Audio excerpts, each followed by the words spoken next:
Buen día, mi querido y sufrido escuchante. Que Dios te bendiga hoy. Hoy es domingo. Es el día del Señor. No es un día cualquiera.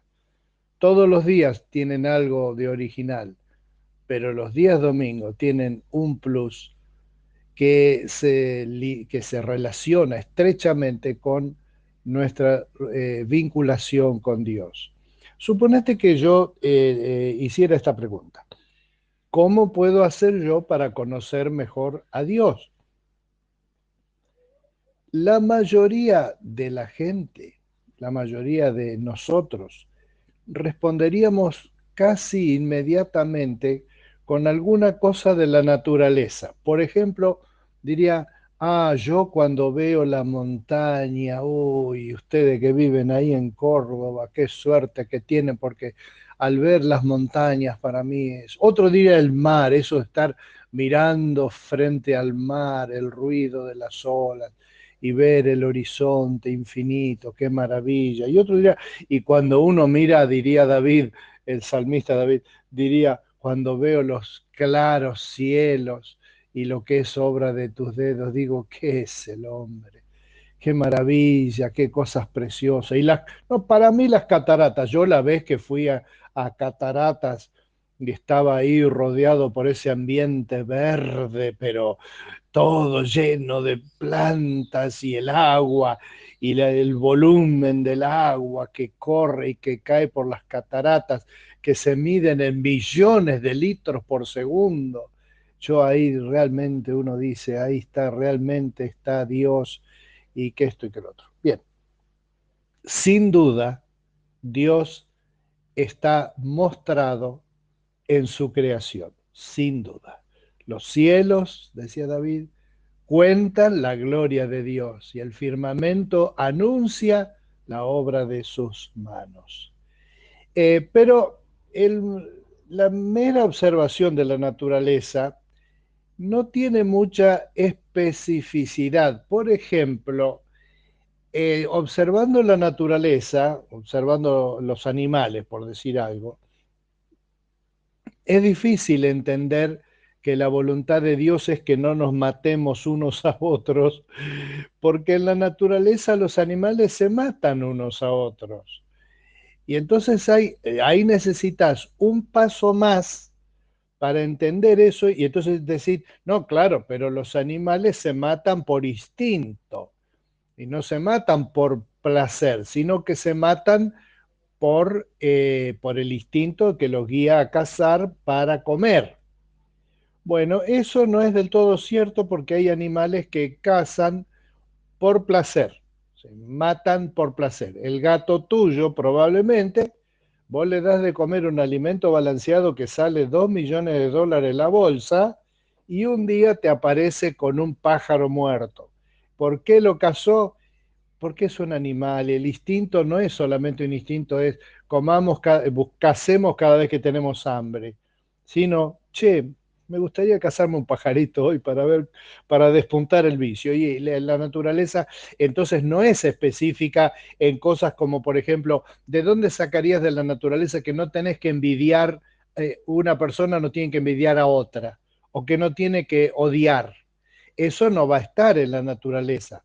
Entonces ahí estás en otro nivel que algunos va a decir, bueno, pero esa capacidad de pensar, ahí es donde vos podés encontrarte con la gloria de Dios. Pero los pensamientos humanos son, como dijo alguien, como molinos de viento. Son como molinos de viento. Los vientos lo mueven.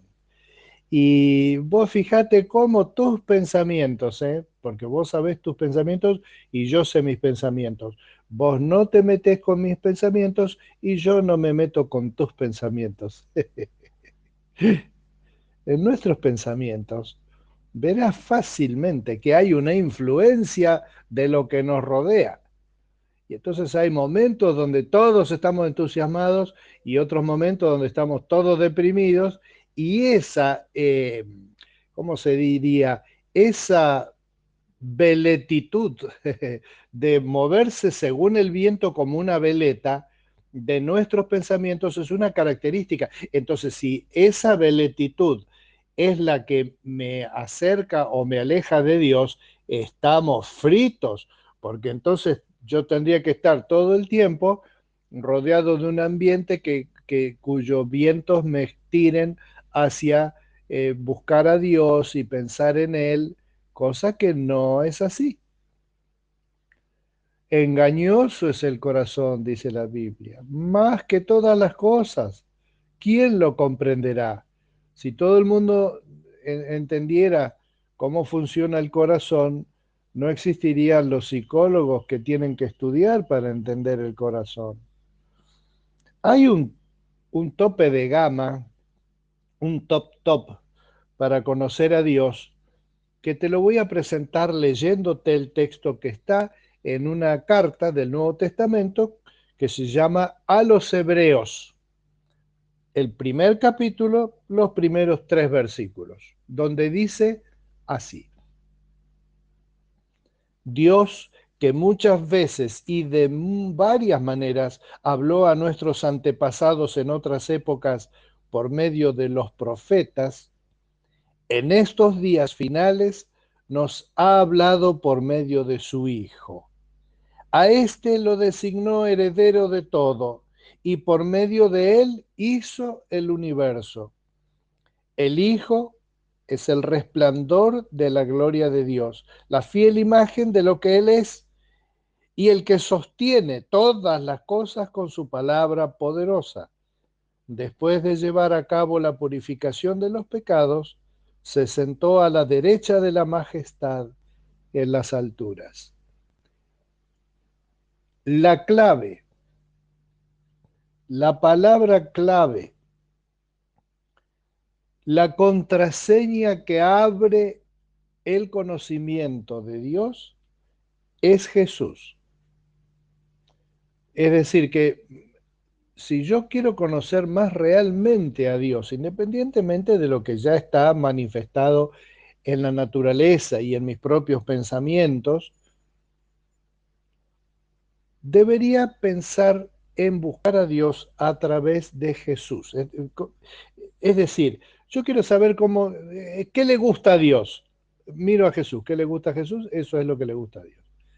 ¿Qué cosas desprecia a Dios y odia a Dios? ¿No? Dios no puede odiar. Ah, no. Entonces no has conocido esa parte. Fíjate, qué cosas odiaba a Jesús, qué cosas lo hacían enojar. Vos fíjate. Había cosas que a Jesús no es, la palabra no es lo sacaban de las casillas porque nunca, vos fíjate que nunca estaba descontrolado, porque él era perfecto y entonces ahí tenés otra cosa, que una persona puede enojarse, pero con un límite y Jesús era así. En fin, que vos podés y yo podemos, si queremos conocer mejor a Dios, conocer mejor a Jesús. Así nos enseñaba mamá cuando éramos chicos, en una forma que yo la felicito por lo que hizo cuando nosotros éramos chicos, me refiero a mis hermanos y yo, que cuando íbamos a dormir, ella nos cantaba esta canción. Jesús escucha la voz tiernita de un niñito en oración y también sabe los pensamientos, las intenciones del corazón.